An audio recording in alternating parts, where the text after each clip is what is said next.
Hello beautiful people, it's Mai here from Nintendo Life, and today we're reviewing Rhythm Heaven Groove on the Nintendo Switch. This review was originally written by the groovy Gavin Lane and made into a video by yours truly. Now, without further ado, let's get stuck in.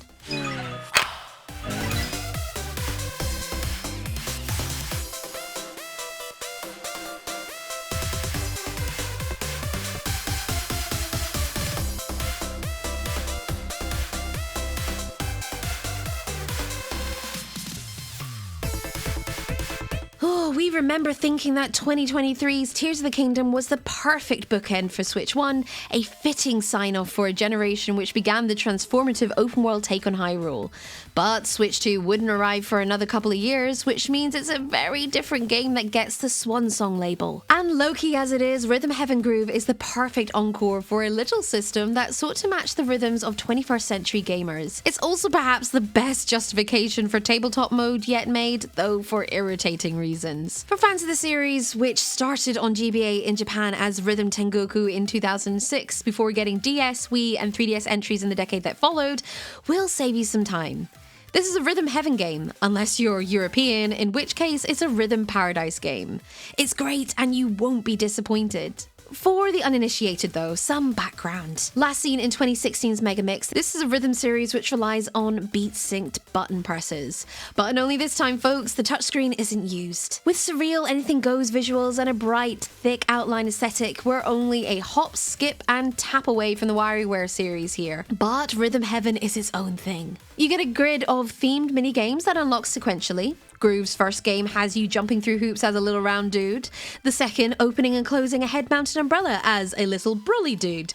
The third, catching a frisbee as a little dog. The fourth, chomping hearts ejected from flowers as a stomping little dino, all in time to the beat. If you like little dudes, you're in for a treat. Get through those 4 games and you'll unlock a remix stage that throws everything together. Then advance to the next 4 and so on. Some games feature later variants that escalate things, switching up the bass tasks with new elements, obscuring parts of the screen to see if you've got the audio cues. On paper, it sounds simplistic, but it's got that WarioWare addictiveness with just a dash of Katamari Damacy's irresistible energy and spirit. If you can't resist tapping your foot or slapping your thigh when the beat takes you, well, you'll love Rhythm Heaven. Highlights, the ones we're allowed to discuss, include A for effort, where words for beverages containing an A zip across the screen while incongruent stock photos appear. Wiper bosses, where 2 little aliens avoid wipers swishing across the screen. Football Dream, which has a very satisfying trap and volley combo. And Slice and Dice Kitchen, where you can catch salad ingredients for the chop. That last one has possibly the catchiest music in the entire game, although multiple songs will become lodged in your brain. Real earworms that sneak into your subconscious and pop out in the early hours. There's not a bad tune among them. For all the gems, there will be some games you don't jibe with.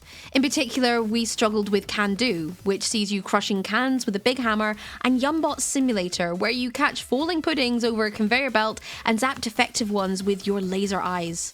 Naturally. Failing can often be hilarious, with your CPU-controlled counterparts giving you grade A side-eye, but other times it's just frustrating. With those 2 games, we just couldn't nail the timing consistently before we realised a major factor affecting us: audio lag in docked mode. Anyone who's played Rock Band on a modern telly will be familiar with the calibration screen, and Rhythm Heaven Groove has one too, asking you to tap A on the 4th beat for 20 or 30 seconds in an attempt to counter lag introduced by a TV. Naturally, we did this first thing when booting up, and yes, we had game mode enabled on the telly. Yet, for some reason, we needed to repeat the process a few days later after it began affecting our timing in a game we'd previously aced. Lag in docked mode has such a negative effect on Rhythm Heaven that you're specifically told that handheld mode is best for modes like Beat Spell. Grabbing the system from the dock, everything felt so much better with any errors 100% our own. Your mileage will vary depending on your TV's delay, the accuracy of your calibration efforts, and your own perception/ability. Regardless, throw input lag into the mix and the uncertainty over accurate calibration made us never want to play the game docked again. Rhythm Heaven Groove may be the best advertisement for tabletop mode outside of playing Skyrim on a plane, and all but a necessity if you're playing multiplayer. And you'll definitely want to assemble some friends for multiplayer, which has its own bespoke games on its own grid. Tennis Quest, like Beat Spell, has a whiff of 3DS Street Pass games to it. You and up to 3 other players take turns to whack a perfectly served ball at targets appearing in your respective lanes. Whiffing a shot causes enemies to switch lanes as you work together and progress towards a boss. It's neat. Elsewhere, Pet and Parcel has you delivering and defending packages with laser beams. Cake Weight is a first to 3 contest with whoever's closest to the millisecond, grabbing the cake as the clock strikes 3, winning and growing an impressive quiff. Memorizing dispenses with any input-based timing tests and has you pairing specific beats on face-down cards. Whether you're running wrestlers down a track, defending a caravan from a hail of arrows as a ninja, or tweezering hairs from a sentient onion, the variety is excellent, the spirit generally anarchic and infectious. The text-to-speech feature from Tomodachi Life, also used in the single player, is put to comical use in multiplayer, calling out each player's registered name. And yes, you can assign any name within the character limit, filters be damned. For text in single player, you have read aloud plus description, or silent options. Back to single player. Groove introduces new elements like the aforementioned Beat Spell. Flagged as a significant addition pre-release, it's very much a side mode. If you ever played one of the 3DS's Street Pass games, it's got exactly that flavour and RPG-like depth. You make your way through a set path of elemental monsters, acquiring magic, items and buffs, and upgrading them while casting spells in time to the beat. Spells are cleverly mapped on the diamonds surrounding your character, helping you visualise the different beats, and new spells introduce much needed complexity in later stages. Landing the perfect rhythm gives you critical hits. Each node emits a meaty cymbal sound if your timing is spot on, and you can make short work of opponents with practice. Once you're in the zone, it can be really satisfying. Beat Spell didn't immediately grab us though, and that's not just because we fumbled through the first chapter for capture purposes. After going through all the main chapters and bosses, we're not convinced we'll return to improve our star ratings. It's fine, but it's incredibly repetitive by nature.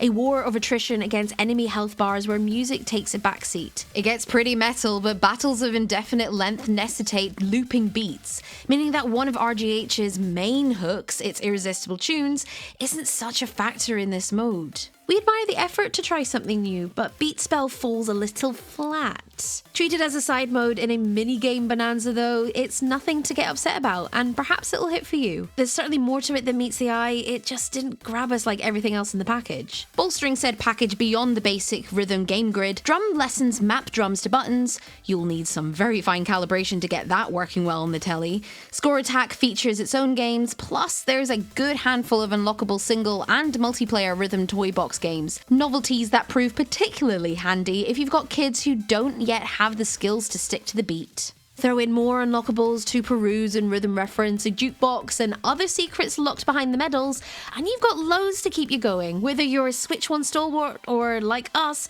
playing on Switch 2. Visually, the art style here means it'll look fabulous wherever, which makes it a shame that TV play can be hit and miss. If you made it to this point in the video and still aren't convinced, well, download the demo and check that this definitely isn't for you. We love Rhythm Heaven, but if you have zero timing or just can't get into its groove, or TV play is a necessity, we can understand how it would be an impenetrable frivolity. However, if you have any funk whatsoever in your bones or just the desire to get down with a sick beat, Rhythm Heaven is 100% worth the asking price. Tomodachi Life was a late cycle winner, but if Rhythm Heaven Groove is to be its swan song, Switch 1 is going out on a high note. Beat Spell didn't hit it for us personally, and the lag issues thrown up by playing on a modern TV are irritating, so be aware that you'll need to play in handheld or tabletop mode to get the best out of it. You shouldn't let that dissuade you from experiencing one of gaming's most infectiously fun-filled series though. We were worried that we'd make it through the Switch generation without a Rhythm Heaven,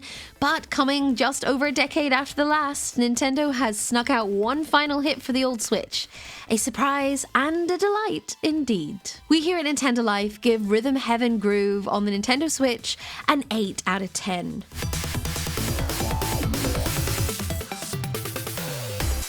Now, I suppose it's time for my thoughts. It will be a very short one, sadly, because unfortunately, I wasn't able to play Rhythm Heaven before launch for the review.